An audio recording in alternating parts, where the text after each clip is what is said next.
ना नहीं है ना हमारे प्रभु के स्वभाव को।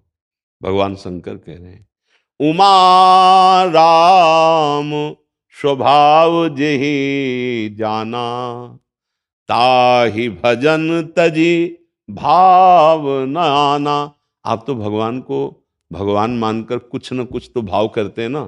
पूतना भगवान को मारने गई थी जहर लगा के, तो उसको वो गति दी जो यशोदा मैया को मिली।